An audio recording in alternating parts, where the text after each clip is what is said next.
self-harm and how when you're abused you can become an abuser, and we spoke about how you were abused, abusing yourself. And so let's continue that conversation if that's okay with you. Mm-hmm. Yeah. Well, as a response to that, I mustn't have liked that, and I found it uncomfortable acknowledging that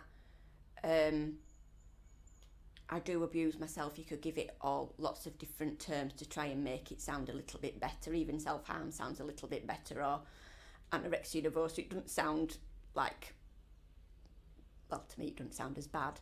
But when you sort of like have to acknowledge that you are an abuser of yourself, I didn't like it. And the voice in my head kicked in saying, nah, what are you doing? It was sort of like, nah, you're not doing all serious, it's fine, you can just carry on as you are, and you're making a mountain out of a molehill, it's not that bad what you do, and you don't cut yourself, and all those believing all those misconceptions that self-harm and abuse is like if you just cut yourself or take an overdose. And because I've never done either, it's like, so it's not that bad, and you've never, well, recently not required any like medical attention or anything like that. It's not that bad, and I can still continue it and making out a mountain out of a molehill. And what does it matter if I hurt myself? I'm not hurting anybody else, and I don't feel as if I'm hurting myself. I'm just doing those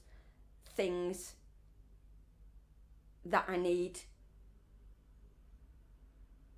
to function and to Why do you get through that to function?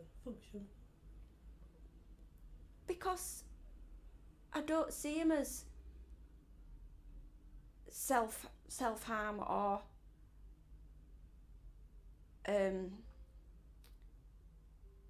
unhelpful or unhealthy things, and I think a lot of them are just like, it's just my norm. Like, as you know, I don't like getting washed because I don't like touching myself or self-care or anything like that. But like when I do have a bath, very irregular, it's dunk myself in and out without like having a good scrub or anything like that, and the water's got to be like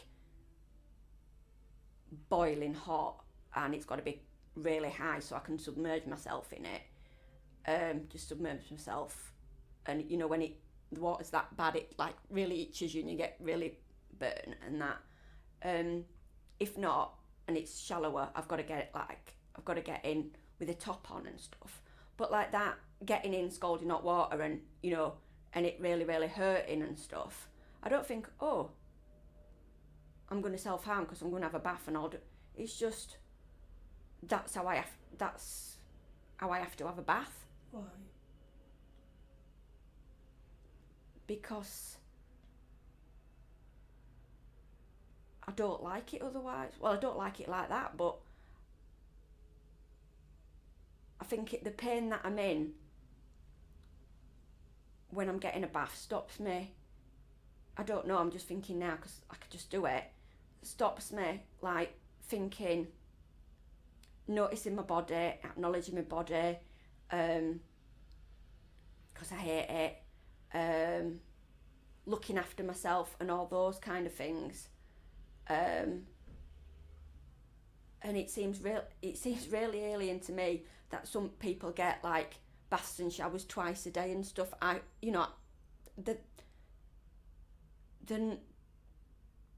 They're horrible experiences for me, so I try to do it as less as possible, as quick as possible, and in a way that's bearable. But for some that won't be bearable, as you're saying, is that when you can see the pattern, can't you, of when you connected to your body when you were 5, there were a man raping you, so you felt pain when he raped you. He severed your nerves, so bad that you have to have a machine inserted inside your body because it's messed about with your bladder. So you're connecting with that becomes what we learn, the self abuse of it, at least you're controlling it, or you think you're controlling it. That my need now is that when I take my clothes off, I can't bear myself so much because of what he did. That this is what I connect to myself through pain. Right. And that's what you're doing, because what you're doing to yourself is very painful. You know your body's had to tolerate a lot since he raped you when you were a child, and that's a lot. And then you're saying, well, this is normal. This is how I cope with that pain, is by creating your own pain. Because, like, if I acknowledge, or when my body forces to acknowledge it and it's not painful, I really can't deal with that, and I want to I have urges to destroy myself, in that mutilate myself, and like I so want to like cut bits off me and stuff.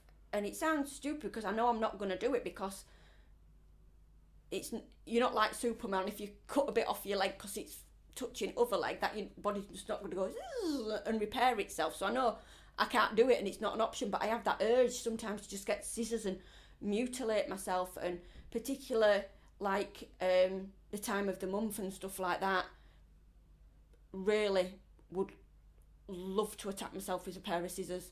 I just can't, I don't like that acknowledgement that my body's there. So if I do have to acknowledge it, that it's there, like getting a bath to get clean, that's how I find it bearable. You know, I get lots of joint pain and muscle pain from lots of things, how I hold myself in stress and tension and stuff. And I've been for the massage that I go for, I'm crying in pain because it's horrible, but that feels satisfying in a way. That somebody is actually colluding with that. The masseur is colluding with that, and massage you in a painful way that you get satisfaction from. And so the only way you're identifying with your body is to continue the abuse, rather than acknowledge and have a look at it, because that for you, it sounds too painful to be able to do that. If you're, when we hold things inside, people think the world is a problem outside all the time. If the problem did start from the world outside of you, and so you took that in, and it's stuck inside of you now. And the reason why it's stuck inside of you is because you feed it. You know, when people complain, oh, she did this and he did that and they said that, and do you know what they did? It goes on and on like that. What that indicates, where everybody's constantly, talking about other people or being nasty about people or things like that, is, like I said before, if you've got shit in the bag, that's all that's going to come out of it. You're going to project it onto the world. And that's where it is. It's like, we think, because, we're not the thinkers as the brain thinks, but what goes on inside of us is that if the outside world, stop doing that, stop making that noise, you're annoying me. Stop doing that. Will you do that? Will you stop doing that? Will you stop doing that? We're always telling the outside world how to change to make something inside of us feel more comfortable. Instead of saying, you've been outside of yourself that much, you've now got you've got intruders in there. You need to go inside, find what it is, and let it go. Look at it, acknowledge it, and then let it go. So it's all these gathering, these bad energies from things, from bad experiences, from things that have been said, that we've made a character about ourselves, and we believe that we're that. We believe that we are the product of our experiences. As Skinner said, man is a product of his experiences. No, he's not. He's not. The ego is. The ego chatter is. The brain records, it's a recording machine. Plays it over and over and over again, and we think we're that. Start acting like it. Well, somebody told me I was stupid. So who are you going to be? I'm going to be stupid. Why? How do they know that you're stupid? Because somebody might have told it to them. And that's what we do.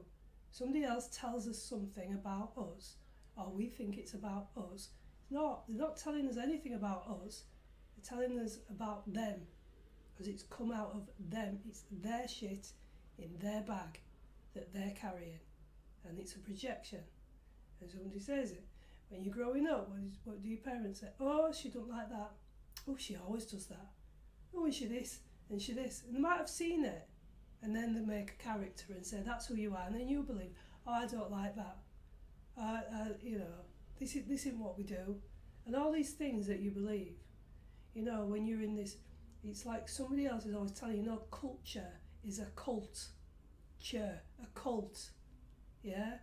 And in each cult, somebody will tell us how to be, and who we are, and what we do on this planet, and what we're going to be, and all this thing. It's all made up. It's all made up. You don't see it in nature. We name everything. Every time, there's a story behind it. So what I'm saying to you is that you have created a story about yourself. And so the story about yourself is based because you were raped. That isn't about you. The rape isn't about you. It happened to you. It was your awful, barbaric experience. But it is not who you are. But you believe that it's who you are. You're carrying it inside of you. So you've got this discomfort now that keeps playing out. And so what do? You keep feeding the discomfort by making yourself more uncomfortable. I want this body gone. This is me that caused this, my body. I want it gone. I could hack it off. I want it gone. Who wants it gone? Inside of you. There's only one of you in there. Who's the one that wants this gone? Who is saying that to you?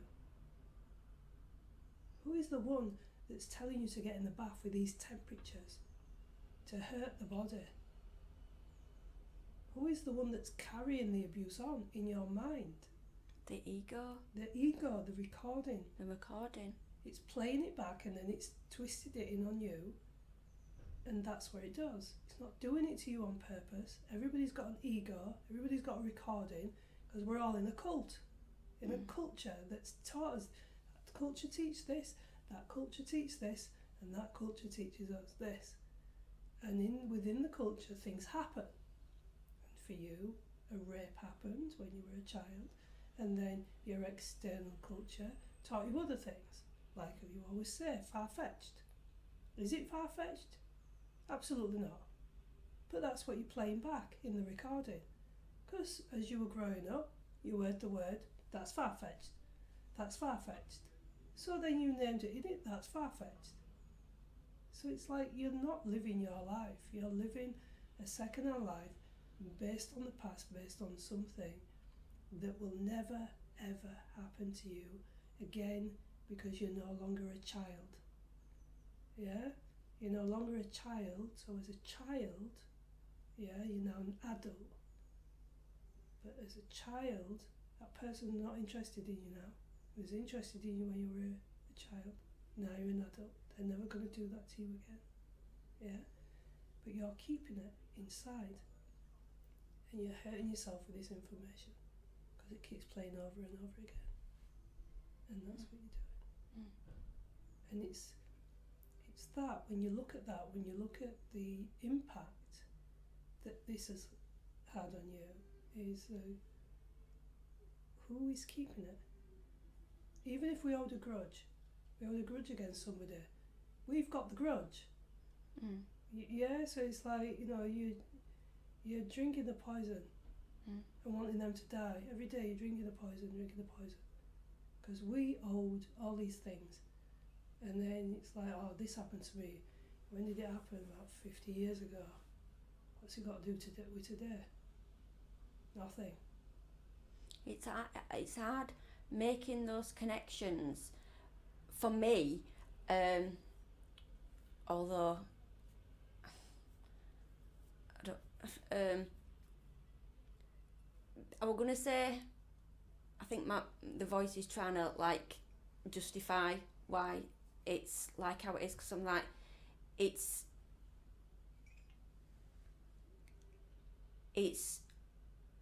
in time, it's only relatively recently that I've been accepting what happened when I was little, which is how I've referred to it all my life, as how you describe it, as abuse, as rape.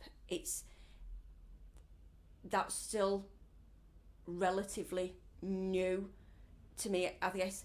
That even, it's not that I've forgotten it, I've always had that memory, I've always remembered it, I always know everything about it. It's not that things I've forgotten and things have come back to me. I've always known about it, but I've had living each day, getting through each day were hard enough. I didn't have time to think about that. I didn't realise what I struggled with getting through each day was to do with that. I just, as a child and then as a teen, as an adult, I just struggled so much with how I viewed the world and how I fitted in it and how I saw the world and other people in it. I had enough trouble getting through the day that I thought I can't deal with what happened when I was little, just because it was, and it's only till relatively, like I'm 47, and it's only till like when I started therapy in my 30s that me and my therapist, started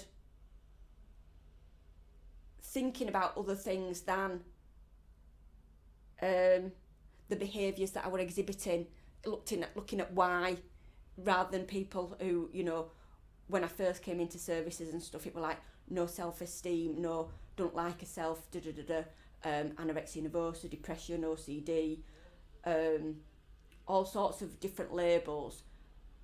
So there was that acceptance that I thought bad about myself and hurt myself, but no link with why I were like that. So didn't even get me thinking why I feel so bad about myself, and other people I think are so much better and nicer and better people than me. I've got no chance of meeting up to normal people because I'm so bad and I'm so horrible. I just thought that was because I am bad and horrible. I didn't realise that something had affected my thinking or feeling or my behaviours. I was so much struggling trying to fit into the world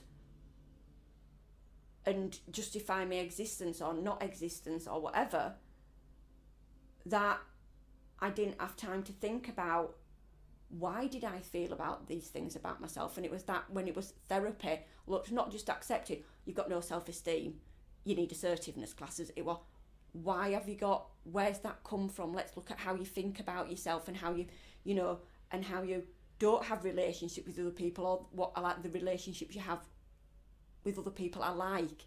So it wasn't till in my 30s that I actually understood that which I'd put into a box, into a corner when I was little, because I didn't have time to deal with it, because I was dealing with other stuff, that was the cause of the other stuff. They were just the symptoms, and I didn't know. I thought they were the problems, but they weren't. They were just the symptoms. And that's what, when you look at society, society promotes that. So what it tends to promote is that, we sometimes I remember somebody saying when they went to the doctors they felt validated because they were swinging the little bag of medicine when they were going home, so they felt validated. But it's like, no, we were buried with labels. Under the umbrella is trauma, and then under the trauma is labels.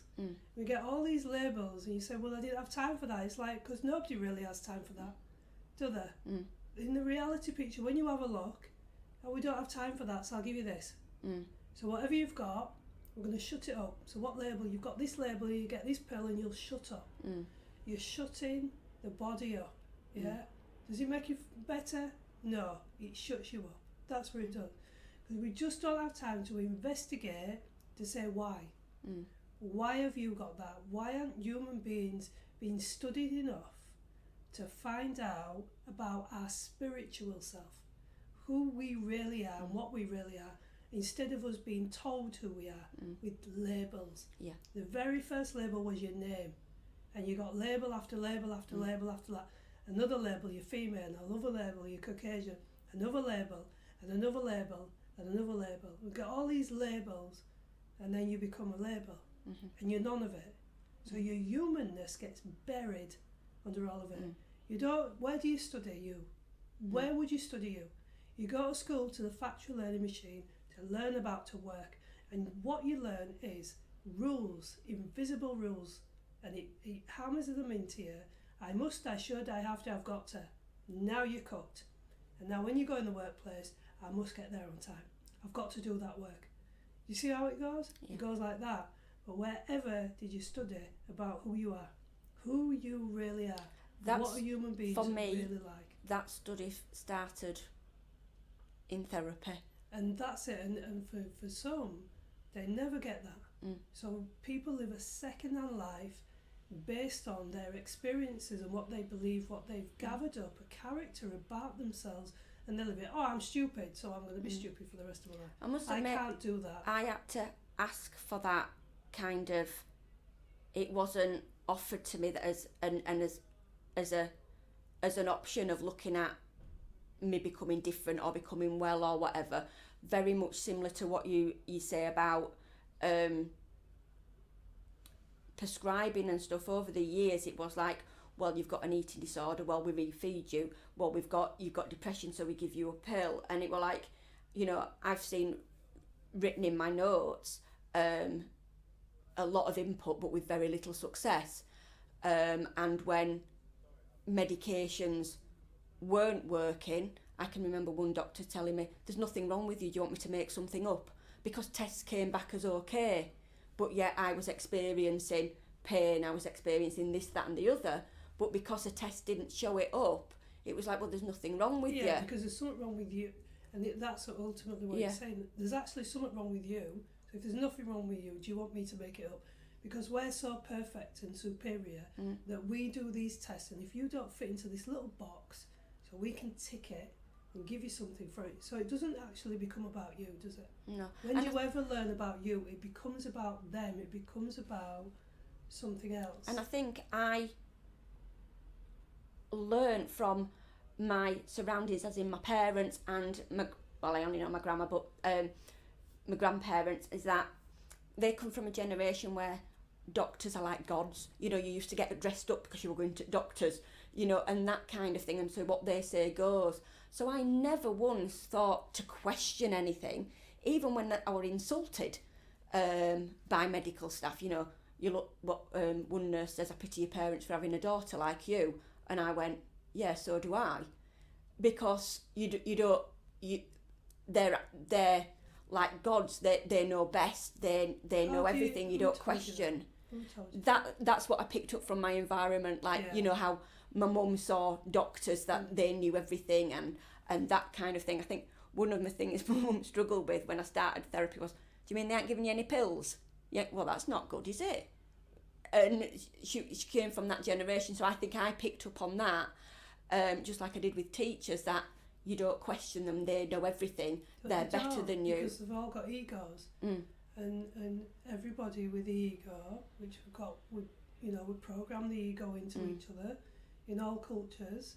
You know, you've got an ego, you've got a chattering voice, so it doesn't matter how many books you've read, it's all a made up story anyway.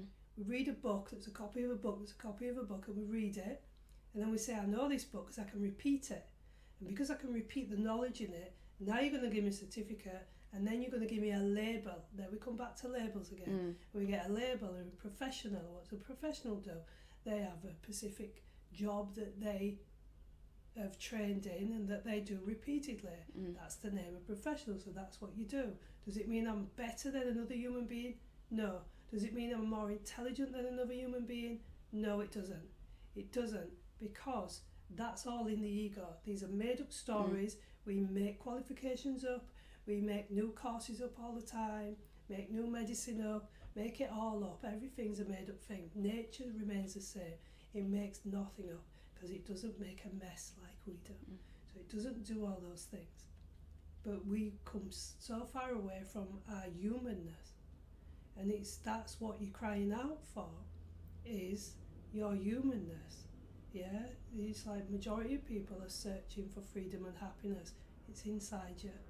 You won't find it outside you, but you're being taught to go outside. So you're being taught to work, go outside, get some money, so you can buy things that are already on the planet. That's the madness. Buy the stones on the planet, and go put them on your finger and show them off to everybody, because it makes you look good, or that's what you think. Yeah, so what we're going to do with the stones? Well, we'll name this one gold, and we'll name this one a diamond. And all these things have already been given to us. We can't make them. We cannot make them as human beings. We cannot make them. Everything on this planet's being given to us. Yeah, and then we do things with it. And we even change who we are. We change who we are. Somebody might say, I'm going to invent a new label. Oh, I want to be that one as well, because that's a new one. I want to do that. I want to get in that club. Somebody might say, I'm going to change the way my face looks. I want to do that as well, because that looks good. Does it look good? No, it doesn't. You don't look human. You do all these things. We do all these things. And so the part of it, what you're doing is, with you, is you believe you're somebody. Because everybody does it because they believe they're somebody. I believe I'm bad. What do bad people do? They do bad things.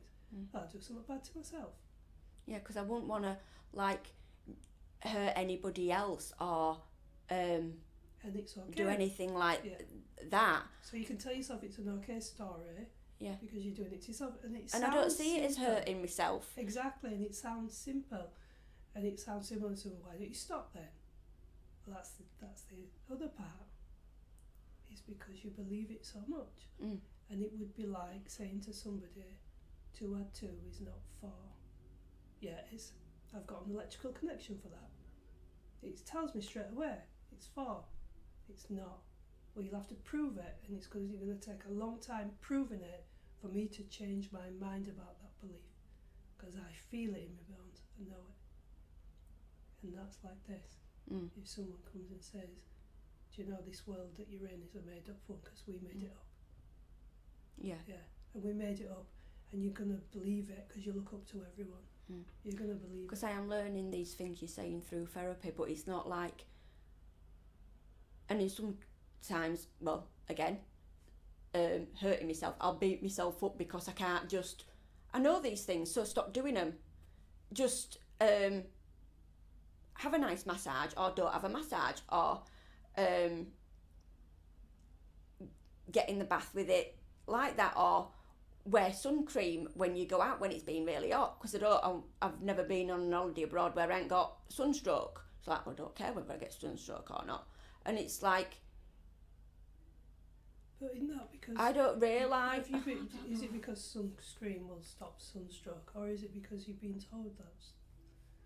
You know, if you're going to sell something, wouldn't you say to somebody, put this on, it'll stop that? It's just like, I seem to do all these things that I don't realise I'm hurting myself, but I know I'm putting myself at risk.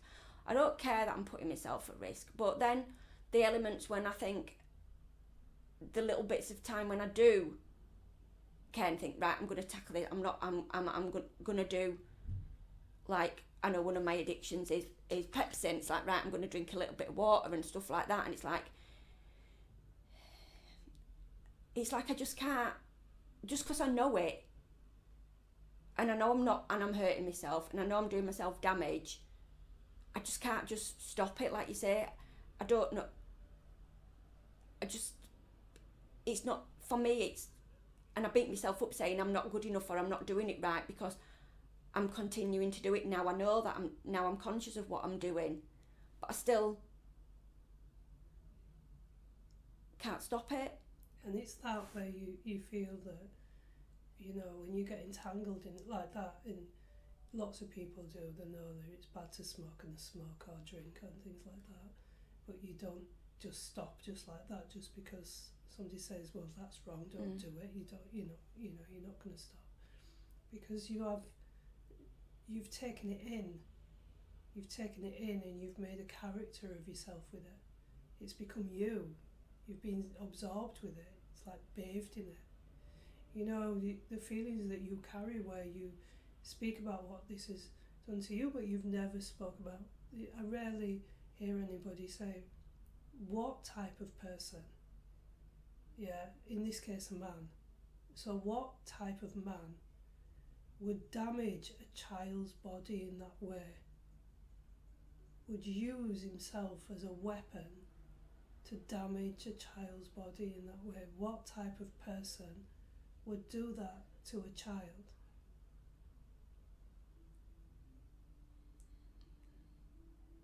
I don't think stuff like that. No, you think you're disgusting.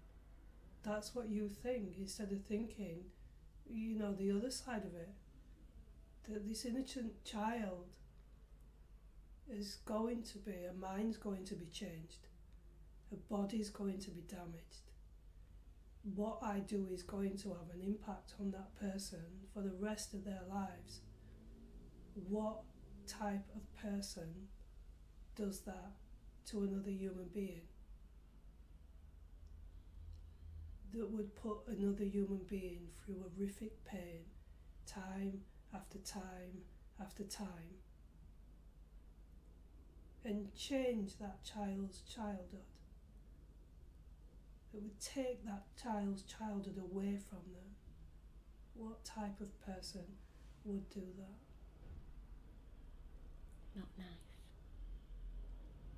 And is it that child that's disgusting? No. It's that person. I forget that I'm that child that you're talking about, and I just focus you hear on that child now? yeah, trying to not think about that. I just want to think about what I'm like now. Yeah. I don't want to think about like. And that's why it's not changed, is because you're the inner child. Yeah, you can hear it in your voice that you don't want to think about that. It's easier to blame yourself than it is to look at the reality of that, and that's why all this remains.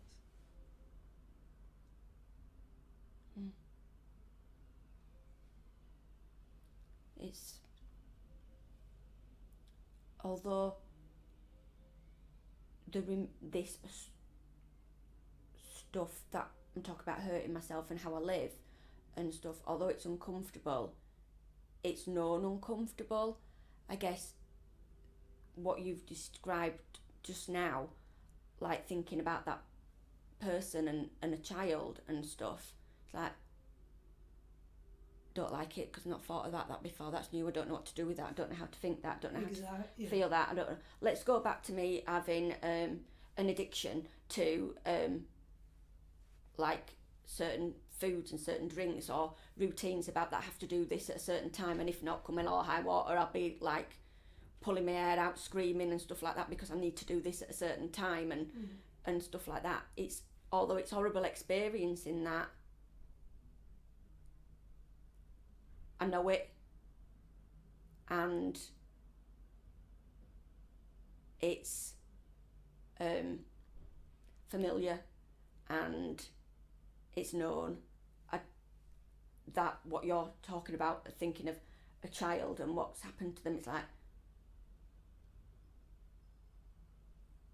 uncomfortable, and I can't minimise that. I can minimise what I'm doing, but I can't minimise those things that you're saying, those words that you're saying, that reality, that I can't minimise that and go, well, it's just me, or it don't matter about me. I can't. Is it easier to blame yourself? Yeah. And that's why it stays, because that energy stays in your body. You know, that's what we do. It's like everything's a flaw. Everything's a flaw. And so, but what we do as human beings, we don't let things flow. We keep them. You have a feeling and you have to find a story for it. Oh, I've got this feeling. Oh, what happened? Where's that story? Where's that come from? Must have come from somewhere, and we start to feed it. We need a story behind it, because everything's a story. We need a story behind this feeling. Where did I get this feeling? Where does that come from? What did I do? Did I do something the other day? It goes on like this. Instead of just, you know, if you were crossing a river Or somebody said, listen, that's blocked. So the reason why you're not getting water is because there's a big stone in it there. You don't know, how did the stone get there? Let's find out how the stone get there. Let's have an investigation. Get a load of people to investigate how the stone got in that river for that to get blocked like that. It's like, well, while you're doing that, you're still not going to get any water. Leave it there. Let's find out first. Or just pick the stone out and then you'll get some water. But that's what we do. You see, the most intelligent, creature on the planet, that's what we do. We gather all these stones up, so we've got no flow, nothing flows out. And because nothing flows out, not saying that you're not intelligent, not saying that, but it's that it looks too simple to just remove the stone, that the ego has to complicate things. So we have to investigate it. We have to keep it for some reason. Well, it's a sentimental thing. Got to keep that. I need to keep that inside. Can't let that go. I'm really angry. I'm never going to get over him. I can't let that go. And then these are all stone. These are all blockages inside of us. They're blockages of energy. And then nothing can flow. And then we end up with more blockages. Nothing flows through. And so, because of the story that we're telling ourselves, that one's too difficult. I can't look at that one. I'll pack that one somewhere. Can't look at that. Or we get a feeling we want to avoid it, like you want to avoid it. So I'll pack that down. You don't know you're packing it down. I'll do something to distract me. That'll be. Do something to take your mind off it. That's another one. Do something else to take your mind off it. No, why don't you just have your mind on it consciously and say, okay, it's welcome to come, this feeling.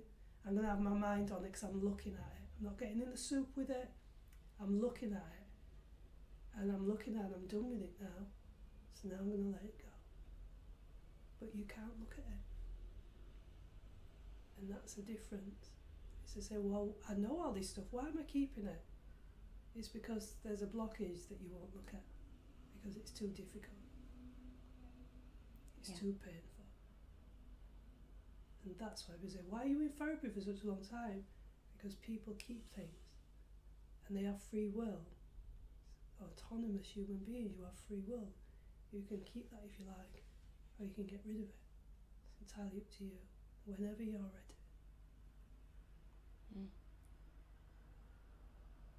What are you feeling now? You can keep this if you like. Yeah, because